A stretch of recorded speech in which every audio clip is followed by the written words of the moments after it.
Hello, and welcome to Cardiology 101 with me. If you don't know who I am, I don't know why you're watching this, and if you're wondering why I'm leaning on a tripod instead of using it for my phone, I forgot one piece that would actually attach my phone to it. So we're using it as a pointer. Let's go. Oh, come on. Background info. So what we're going to be talking about today is my condition, all the repairs and procedures that have currently been done to fix me until now, and my current health status. Okay, so the basics about my condition. So this completely unintelligible thing here is truncus arteriosus type 2. There are 3 types in order of severity. It's 1, which is just a hole in the heart. 2, I'll explain. 3, we don't care about. So, no, it's not curable. All we can do is repair it and patch things up. Transmissible? No. When did I get it? Before birth, and yeah, what does it affect? Well, everything. In so much as, you need your heart to do things. Okay, so, details. What is truncus arteriosus type 2, and what the heck is going on? Okay, so this is ideally what your heart looks like, not this size. You have your 4 main chambers, 1, 2, 3, 4. Obviously, you can see there is a wall that's supposed to be between them. That's called the septum. You have your aorta, you have the vena cava, you have the pulmonary artery. Yeah, it's blue. Weird to see an artery that's blue, isn't it?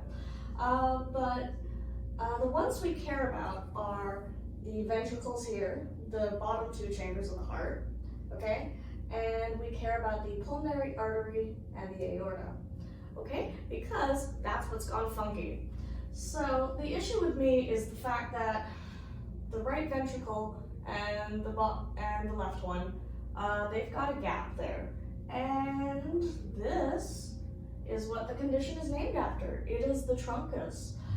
It is the aorta and pulmonary artery, which have accidentally fused together for no real reason.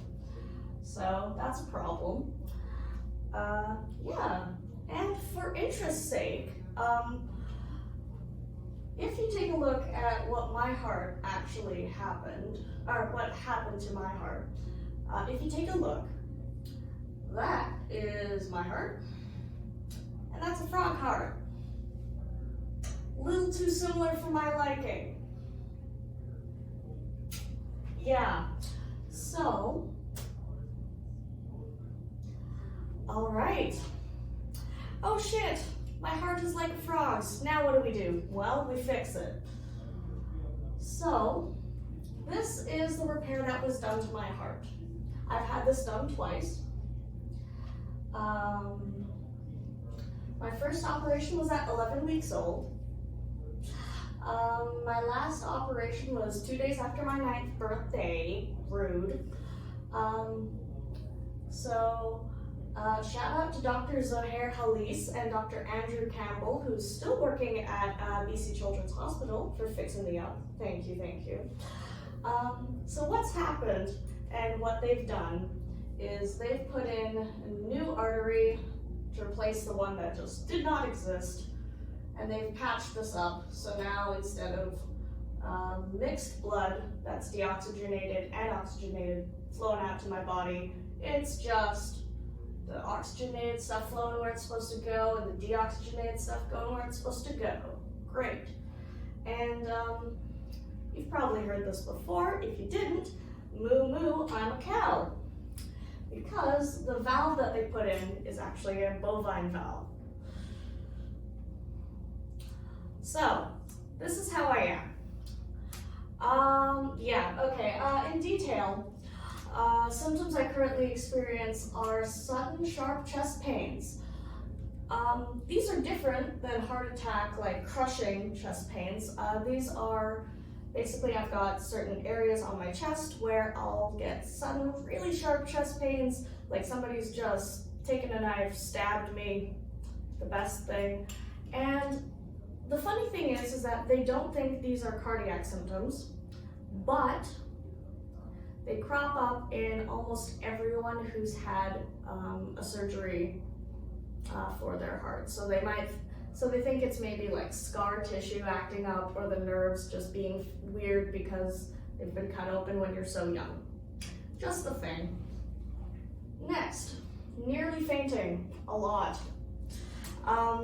It's called vasovagal presyncope, and it's called presyncope because it's before fainting.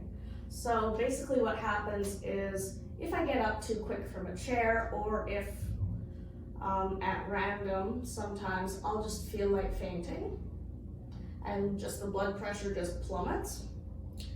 And that's partly because of my heart the way it is, and that's also partly because the medication to handle the last symptom actually has a side effect of fainting.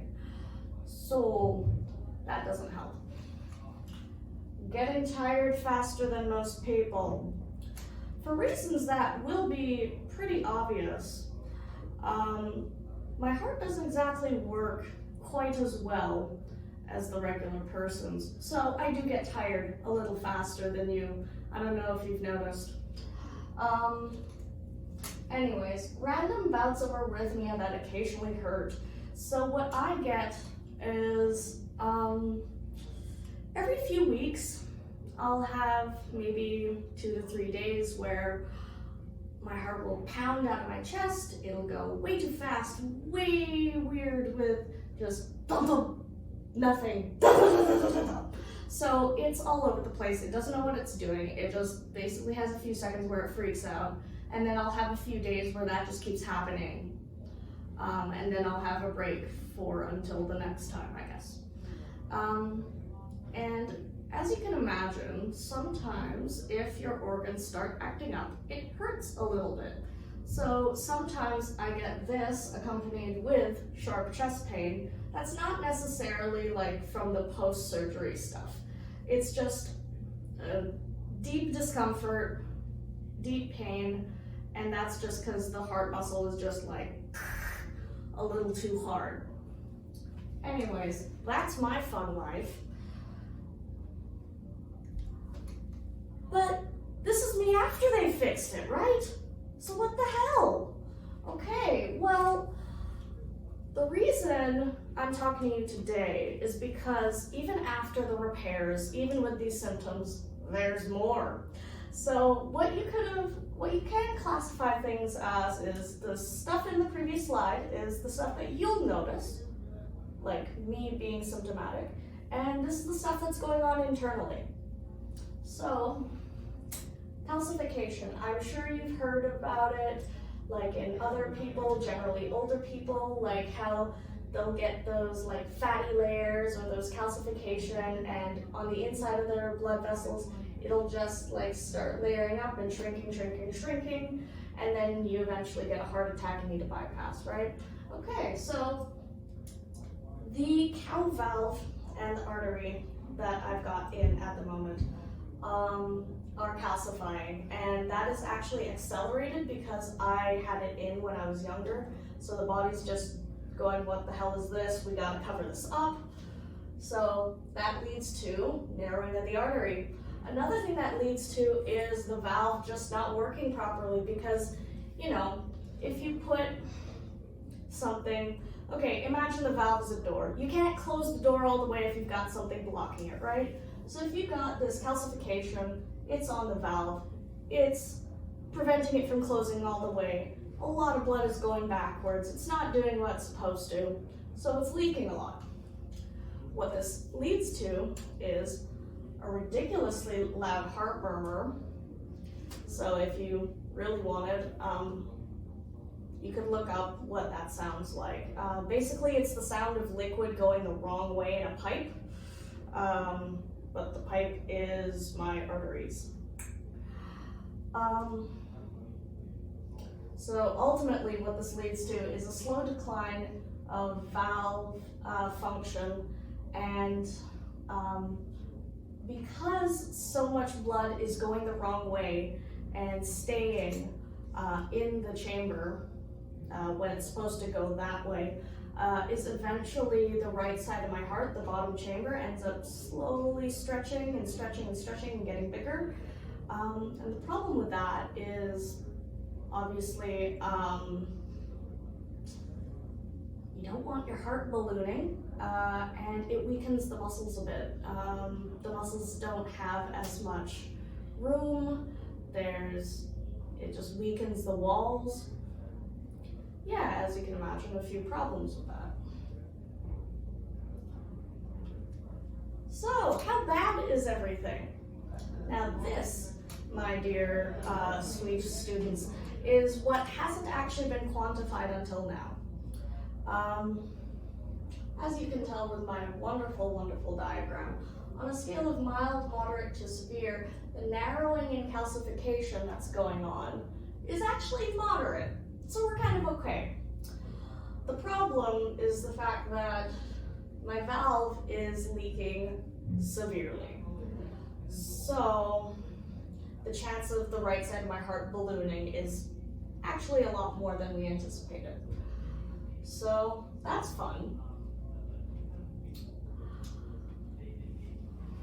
So yeah, that sounds kind of bad, doesn't it? Well, that's the thing. I'm actually doing okay. As things stand right now, before my previous surgeries, the one I can remember anyway, before the one at 9 years old, I was in elementary school and I could not keep up with anyone. I couldn't run and keep up. If they could have failed me in PE class in elementary school, they would have. Because everybody was literally running laps around me. I couldn't do anything. Going upstairs was hard. Yeah, I wasn't able to keep up with anybody. I couldn't go biking. I couldn't do a lot. And my chest hurt every time I tried. And I distinctly remember being exhausted, just constantly, just from trying to do basic things, trying to walk to school and back. My workout for the day, done. PE class, oh God, that was my actual nightmare. So that, compared to me now, post-fixes, I actually don't have any symptoms. Other than, obviously, all the extra stuff. But in terms of heart function symptoms, I'm actually doing okay. But I'm still a bit of a fixer-upper. So the problem with the calcification and the valve leaking is that eventually things need to be done about it. It's just a matter right now of when things need to be done and what kind of procedure needs to be done. So my choices are, they go up through an artery in my leg, they go do-do-do-do-do, and then they put in a new valve and they don't take out the old one. Okay, they just leave that bit there, they just snake a new one up there and then push it into place and leave the new one. And that one functions as the new valve. The other option, of course, is a third open heart surgery, which, of course, carries a lot more risks involved. Before, I was told it would be that relatively minor procedure because if you go up through the artery in my leg and just slide the new valve right in, don't do anything else, you just slide it in, take out the little wire that they used to do it. That's actually a day surgery. So if I went in for that, I would literally be in and out. I'd be able to go home the next day or that day, depending on how they felt. But they're not actually sure anymore. which is why I want to tell you, because oh my god. So as things stand right now, we don't know. We don't know anything. So if you ask me right now, hey, are you gonna go in for are you gonna have another heart surgery?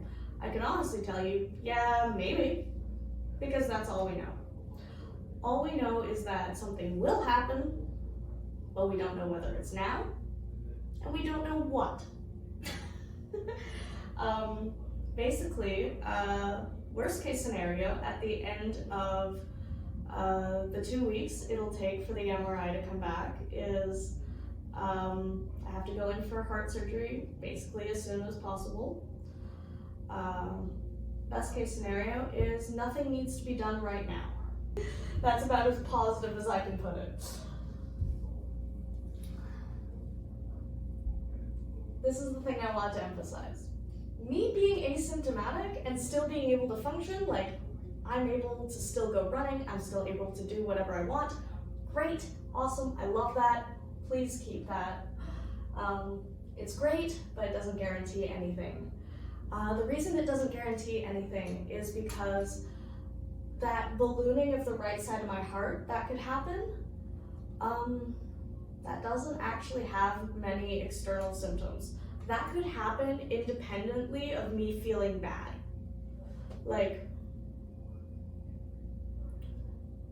And because it's an independent thing, the right side of my heart doesn't need to balloon for me to actually need to go in. The reason before when people ask me, oh, so are you gonna have another heart surgery? The reason I said, I don't know, and that's a good thing, is because what I was told before was that because you don't have any symptoms, we don't need to do anything. And basically I was told before that the main thing I need to watch out for is if I start declining really suddenly, and that's when we need to go in.